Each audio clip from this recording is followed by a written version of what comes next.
বন্ধুরা, welcome to spoken English by Rumen sir. আমি advance লেভেলের ইংলিশ পড়াচ্ছি।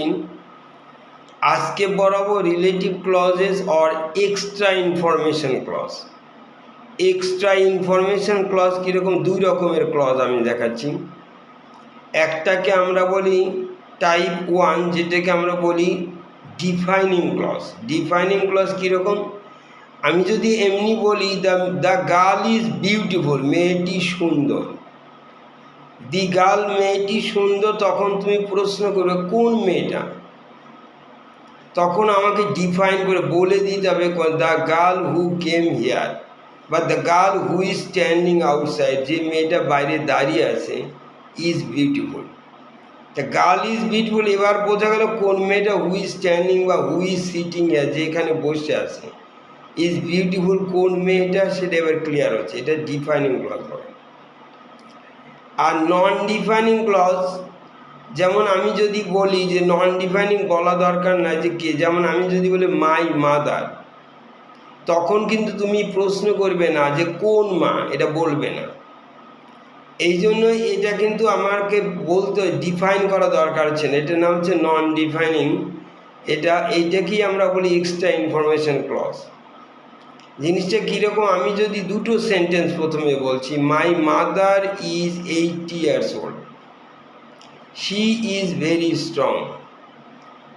এইবার দেখো মাই মাদার, কমা দিতে হবে, এক্সট্রা ইনফরমেশানে কমা দিতে হবে, কারণ এটা অতিরিক্ত একটা ইনফরমেশান দিচ্ছি, ডিফাইন করছি না যে কোন মা বলা দরকার। My mother, comma, who is 80 years old, comma, is very strong.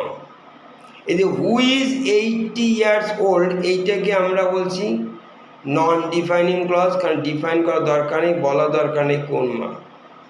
আমি আরও দু একটা উদাহরণ দিচ্ছি, যেমন বলছি, আমি যদি বলতাম দি ওম্যান ইজ এ ডক্টর, মহিলাটি ডাক্তার, তখন তুমি বলতে কোন মহিলা, এটা হচ্ছে ডিফাইনিং ক্লজ। আমি বলবো the woman who lives next door, যে পাশের বাড়িতেই থাকে, ইজ এ ডক্টর। আরও দু একটা নন ডিফাইনিং ক্লজের এক্সাম্পল, যেমন Rita works for a company, তখন তুমি বলে কোন company, that makes washing machine, যে ওয়াশিং মেশিন তৈরি করে যে company. We stayed at a hotel, বলবে কোন hotel, that Ram recommended to us, Ram যেটা আমাদের রেকমেন্ড করেছিল। আর আমি যেমন বলছি মাই মাদার, এক্সট্রা ইনফরমেশান, ঠিক সিমিলারলি আর একটা উদাহরণ দিচ্ছি extra information clause, my brother Tom, এবার তুমি কিন্তু বলবে না কোন ভাই, আমি বলছি মাই brother Tom, comma, who lives in Kolkata, comma, is a doctor. এইবার এই যে হু লিভস ইন কলকাতা, এটা এক্সট্রা ইনফরমেশন ক্লজ।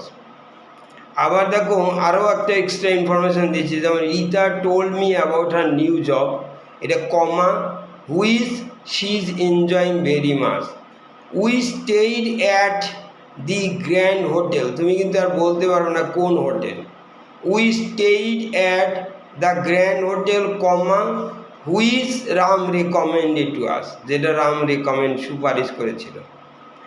এইবার দেখো একটা জিনিস নোট বলছি, আমরা উই ক্যান ইউজ, যেমন দ্যাট, এখানে আমরা টাইপ 1 যেটা আমরা বলছি defining clause, but we cannot use that non defining ক্লজে, যেটা টাইপ 2। কিন্তু আমরা দেখো নন ডিফাইনিংয়ে আমরা যদি বস্তু হয় তখন হুইজ দিতে হবে, দ্যাট দেওয়া যাবে না, কমা দিয়ে হুইজ, এরকম হুইজ রাম রেকমেন্ড এরকম হবে। আর ব্যক্তি হলো হু হবে, my mother, comma, who is 80 years old, হু দিতে হবে ব্যক্তি হলে এরকম। আবার দেখো যদি এটা অবজেক্ট হতো তাহলে আমরা কিন্তু এই উই ক্যান লিভ আউট আমরা বাদ দিতে পারি, যেমন দ্যাট, হু, হুইজ কোনোটাই লাগে না। যেমন অবজেক্টের উদাহরণ, I this is the girl, I like her, this is the girl, এখানে দেখো হুম আই লাইক, এই হুমটা আমি না দিলেও কিন্তু this is the girl I like, এই মেয়েটাকে আমার পছন্দ। এটা আমি দেখালাম যে হুম বা উঠিয়ে দেওয়া যায়। এবার দেখুন আমি যেমন কিন্তু আমরা বলছি যেমন তাহলে টাইপ 1 যেটা ডিফাইনিং ক্লজে আমরা কিন্তু দ্যাট হু হুইজ সেটা আমরা বলছি যদি অবজেক্ট থাকে অবজেক্টের পরিবর্তে বসে সেটা না দিলে চলে, কিন্তু যখন সাবজেক্টের পরিবর্তে বসে তখন দিতেই হবে। দিস ইজ দ্য বয় হি যেটা, দিস ইজ দ্য বয় হুই যেটা, এটা সাবজেক্টের পরিবর্তে হু বসলে এটা থাকতেই হবে। আর একটা জিনিস এক্সট্রা ইনফরমেশানে যেটা আমি বলছি হু আর হুইজ বসে কমা দেওয়ার পরে ওটা কিন্তু থাকতেই হবে এক্সট্রা ইনফরমেশানে। ডিফাইনিং ক্লজ অবজেক্ট হলে তুলে দেওয়া যায়। এবার চলো এক্সাম্পল দেওয়া যায়, যেমন we stayed at the hotel. At the hotel Ram recommended, মানে হুইচ বা দ্যাট রাম রেকমেন্ডেড, তুমি এটা যেহেতু হোটেলটা অবজেক্ট এটার পরিবর্তে তুমি যদি হুইচ বা দ্যাট না দাও কোনো অসুবিধা নেই। We stayed at the hotel Ram recommended. আবার দেখো we stayed at the grand hotel, এটা এক্সট্রা ইনফরমেশান, কোন হোটেল আমি জানি গ্র্যান্ড হোটেল কমা, এবার হুইচ রাম রেকমেন্ডেড, এখানে কমা দেওয়ার পরে তোমাকে হোটেলের জন্য হুইচ বসলো আর ব্যক্তি হলো হু বসে, এটা দিতেই হলো। এক্সট্রা ইনফরমেশানে কমা দেওয়ার পরে হু বা হুইচ দিতে হয়, এটা একটা জিনিস শিখলে। এইবার দেখো we can use whose or where. Whose এবং হোয়ার কিন্তু দুটো টাইপ, এই টাইপ 1 যেটা ডিফাইনিং ক্লজ আর টাইপ 2 নন ডিফাইনিং, দুটোতেই ব্যবহার করা যায় হুজ অ্যান্ড হোয়ার। কীরকম, উই মেড সাম পিপল, যে whose car had broken down, we met some people কোন লোক হুজ কার, এটা হচ্ছে ডিফাইনিং টাইপ 1। আবার টম, টম হচ্ছে আমি বলছি টম কমা, এটা extra information clause, Tom comma whose car had broken down comma was in a bad mood, খুব খারাপ মুডে ছিল। এবার দেখো Ram is going to spend a week in Sweden, এক সপ্তাহ সুইডেনে কাটাতে যাচ্ছে রাম। সুইডেন আমরা জানি, এরপর আর এটা আছে কিন্তু বলা দরকার কোথায়, হোয়ার প্রশ্নের উত্তর, এখানে যে সুইডেন কমা হোয়ার হিজ সান লিভস, যেখানে তার ছেলে থাকে, এখানে কমা দেওয়ার পরে এটা কিন্তু হোয়ার দিয়ে দিলাম। এইবার চলো এক্সট্রা ইনফরমেশন ক্লজের ক্ষেত্রে আরেকটা নিয়ম দেখাচ্ছি। যেমন আমরা বলি কোনো prepositions plus whom or whose দেওয়া হচ্ছে, প্রথমে আছে যেমন রাম, রাম কমা টু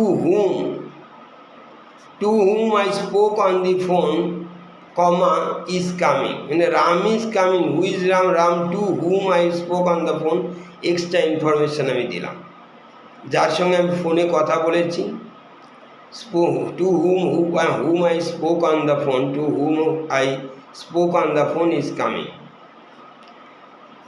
আমরা ইন স্পোকেন ইংলিশ করি কি প্রিপোজিশন সবসময় শেষে বসানো হয় কি আফটার দ্য ভার্ব, যেমন স্পোকেনে একটু অন্যরকম হবে, কীরকম, যেমন this is Ram who I was telling you about, কিন্তু এটা যে রিটেনে এরকম বলা তো this is Ram comma about whom I was telling you, যার সম্বন্ধে আমি তোমাকে বলছিলাম, কিন্তু স্পোকেনে এই অ্যাবাউট হুম এটাকে দেখো চেঞ্জ করে কি করছি, this is Ram comma who I was telling you about বা who I was talking you about, যার সম্বন্ধে তোমাকে বলছিলাম, এরকম শেষে বসলো the অ্যাবাউটটা।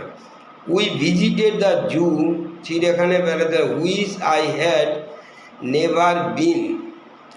Never been to before, এরকম হবে। এইবার দেখো আর একটা রুল দেখাচ্ছি, এটা ইম্পর্টেন্ট, এই সেন্সে all of most of some of many of, এরকম অফের পরে আমরা হুম বা হুইচ ব্যবহার করি এক্সট্রা ইনফরমেশনে। কীরকম দেখো এক্সাম্পল, মিতা হ্যাজ 3 ব্রাদার্স, এটা একটা sentence, all of them are married, তাদের সবাই বিবাহিত, এটা আর একটা সেন্টেন্স। এই দুটোকে আমি জয়েনিং করে একটা করে দেব, Mita has 3 brothers comma all of দেমের পরিবর্তে বসাবো all of hmm, R married, তাহলে এক সেন্টেন্সের মধ্যেই হয়ে গেল। আমি আবার বলছি, মিতা হ্যাজ 3 ব্রাদার্স, একটা sentence, all of them are, তাদের সবাই বিবাহিত, all of them are married, সেটাকে আমি জয়নিং করে কীরকম করলাম, Mita has 3 brothers comma all of hmm R married, all of হুম দিয়ে এটাকে জয়নিং করলাম। আবার লক্ষ্য করো, they asked me a lot of questions, এখানে I could not answer most of them মানে বেশিরভাগ আমি উত্তর দিতে পারিনি, তারা অনেক, they asked me a lot of questions, অনেক প্রশ্ন করেছে।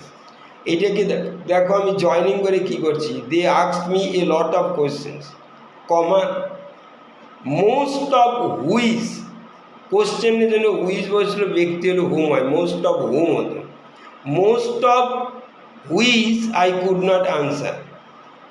আবার টম ট্রায়েড অন 3 জ্যাকেটস, 3টা জ্যাকেট সে ট্রায়াল দিল, কমা নান অফ হুইচ ফিটেড হিম, কোনোটাই তাকে ফিট করলো না। Two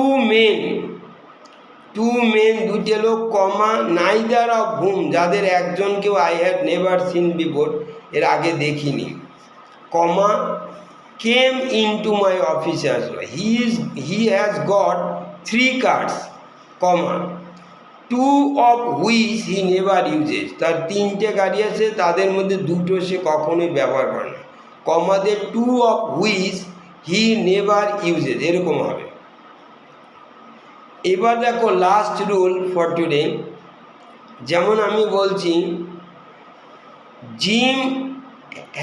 gym passed his test, Jim তার টেস্ট পাস করেছিল, টেস্ট পরীক্ষায় Jim passed his test, full stop. এখানে another sentence, this surprised Julia, এটা জুলিয়াকে সারপ্রাইজ করে, দিস মানে কি, এই যে জিম পাস্ট হিজ টেস্ট, এইটাকে আমরা দিস বলছি, অর্থাৎ জিম টেস্ট পাস করেছিল, সেইটা জুলিয়াকে সারপ্রাইজ করেছিল।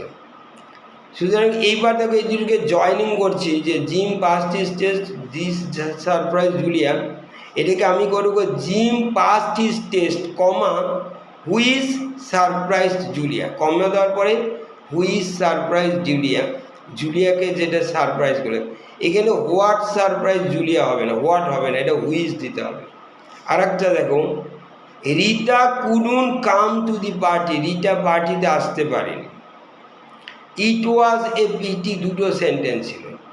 আমি বললাম জয়নিং করছি, Rita could not come to the পার্টিতে আসতে পারেনি, comma which was a pity, এটা এক্সট্রা ইনফরমেশন, কমা দিয়ে হুইচ ওয়াজ এ পিটি, যেটা ছিল খুবই করুণার বিষয়, দুঃখের বিষয়। আমরা the weather was very good, weather খুব ভালো ছিল, উই হ্যাড নট এক্সপেক্টেড ইট, এটা আমরা আশা করিনি। এবার দেখো একসাথে করছি, the weather was very good, comma which we hadn't expected, যেটা আমরা আশা করিনি। এখানে একটা জিনিস বলি, এখানে কমা না দিলে কিন্তু মিনিং উল্টো পাল্টা হয়ে যাবে।